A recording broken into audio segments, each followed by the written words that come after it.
Hi guys, and welcome in. We're so excited to have you here. You're actually in our home today. We're filming from the house today, and we're actually super excited to be sharing something from Psalm 119. And we're going to be in verse 130, and we have a little devotional as well that we're going to be using. The devotional is called Be Still. It's like 90 different devotionals in one. So we're going to start off by reading the scripture to you, and then we'll read a little bit and do some questioning and then go. But before we get started, I'm going to go ahead and pray for us today, okay? Hey God, I come here today in prayer, and I'm just so thankful for the future, God, and what you have in store for us. God, I know things have been a little different, but we're so excited to see where you're leading, God, and where you're directing us, God, not only as a workplace, not only as a family, God, but as a community as a whole, God, where you're leading and where your hand's taking us, God. So I just thank you so much for everything that you're doing in our lives, God, and how you just keep blessing us time and time again. Lord, we love you and thank you. In your name we pray. Amen. I can read the scripture. Okay. It's going to be Psalm 119, 130. And the scripture says, "The unfolding of your word gives light. It gives understanding to the simple." Okay, so this devotion is called Letting the Dirt Fall.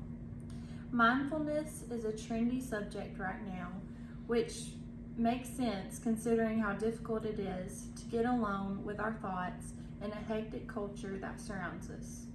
We use an application on our phone to remind us to be still, but the application gets interrupted by a call or a text beckoning our attention.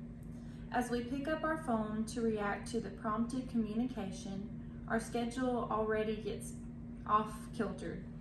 As people knock and unexpected circumstances arise, the distinction between important and urgent gets murky, and we feel oh so defeated.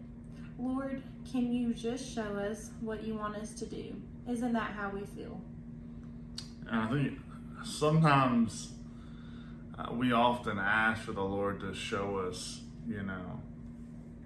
the direction, but as soon as he starts to speak, we get distracted and things come up. We don't make time in our schedule. Exactly. And it sounds weird to have to plan out time for God, but you really do. If you want to do with anything, like we always talk about with sports or with, jobs, if you don't plan out time to get better at something, you're not going to get better. Mm-hmm. And relationships, you plan out time to be with your spouses, your loved ones, you plan out that time to be with your family. And if you're not planning that time off to be with God, then you're going to get distracted. You're going to get worried. You're going to get, off kilter, as it says, because those other things are going to come into your life. Stress, worry, and a lot of those things come from different angles that we don't expect.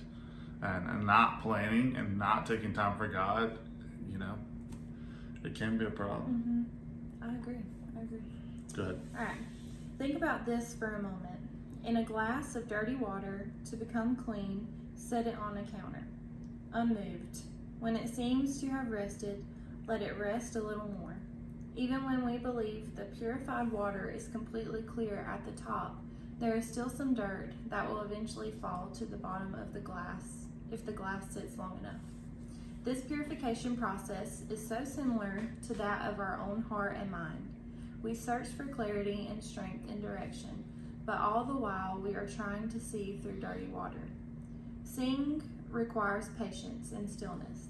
Letting the dirt fall is a discipline because, to be honest, we can often get by with the mediocre. We have delivered and nurtured that hazy filter for so long that it can become normal for us. But something miraculous happens when we let Jesus work in us and through us, and we fight for the crystal clear view. When we sit, then sit some more. We allow our mind to really grasp what the Lord says about us and who we are because of who He is. We begin to quickly recognize that what is important and what is urgent, and we no longer simply react to the events of our days. The water of our life becomes purified through the filter of His truth and the light it brings. Sit still and let the dirt fall. He is doing a mighty work. That's good. I like that because, you know, I don't really think of that representation of letting the dirt fall in that sort of sense. But it does make sense taking time, like, for the purification, the sanctification to happen. Well, I It's think, not like, instant. even in today's world, like, the perfect morning routine, the perfect this, the perfect day, whatever, and you just want to, like, instantly do it. And then if you mess up, you, like, feel, I don't know, I work this way. Like, if I don't do something, like, I picture in my head, like I see on Instagram or YouTube, I feel like I'm, like, just groggy. I don't know. Yeah. Like, you eat one bad meal and you're like, well, forget the rest of the day. Yeah. Like, I get that. you just have to, it's not just you put the water on the counter and instantly, boom, it's clear. You know, it's a process. It's a journey we take, and we have to sit still and slow our lives down. Like, sometimes we don't even take times for ourselves, and I know that sounds funny, but like, constantly, for a while, me and Josh were going like every single night. So just sitting still, taking time to reflect, taking time to read your Bible is hard, but you can make time for it if you want to do it. It's something that everyone's going to struggle with, is just taking time to spend time with God. It's very important. Yeah, I think, excuse me, I think a lot of times, you know, it all comes down to being disciplined. And I know, starting teaching, it's like I'm constantly,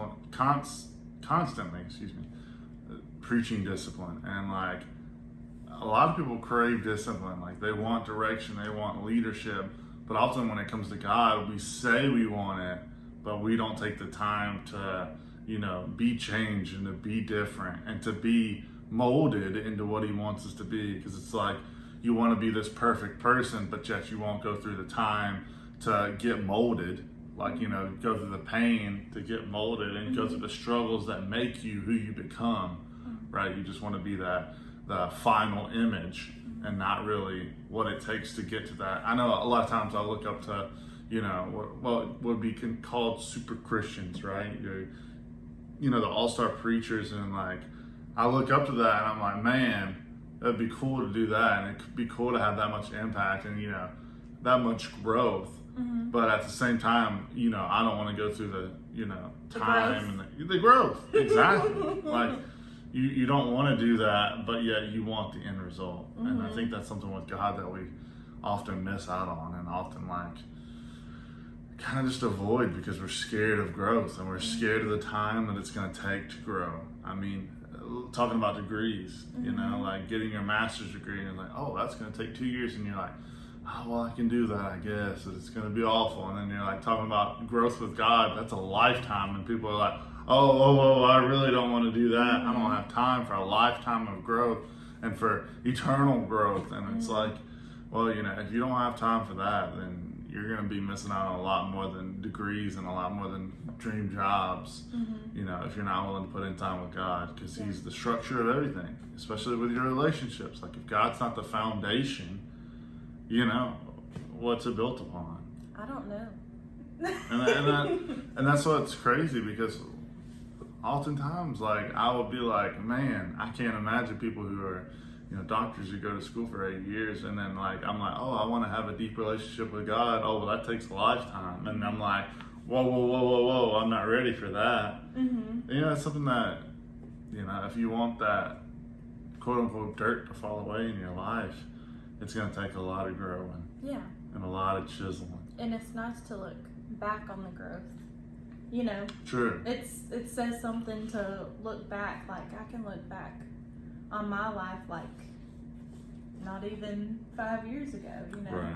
And just see, like, the transformation. Yeah, you can see your own growth. And I don't know, I'm a lot different person than I was 5 years ago. And in so much better of a way. Like, and to see that dirt kind of falling off and kind of the glass representation that they use, I think it's great. Yeah. It's cool to see the different analogies that book used. Mm-hmm. But I just want to say we love you guys. We're thankful for you guys. I just want to pray for you guys. I know times are tough, but they're always tough. Mm-hmm. And just seeing God's faithfulness through it all it's amazing. So let me pray for you guys real quick, and then I'll close this out. But thank you guys for being with us. We hope you have an amazing Sunday. And let's get started in prayer. Hey God, thank you so much for the day. Right now, I know there's a lot of people hurting, a lot of people sick, a lot of family members out there that just need your touch, God. And we know that you're the great physician, you're the great comforter, God. And so I just pray that you would just wrap your arms around each and every one of us here today, God. And each and every one of our friends and family that are on our mind right this second, God. That we're thinking about, that we've been praying about, God. I pray for a breakthrough, God. And I know that you are the one to do it. So God, I just thank you so much. And I pray as we continue out through this week, God, that you would just lead us and encourage us and help us to encourage others. God, to not just keep this truth that we have to ourselves, God, but to share it with others.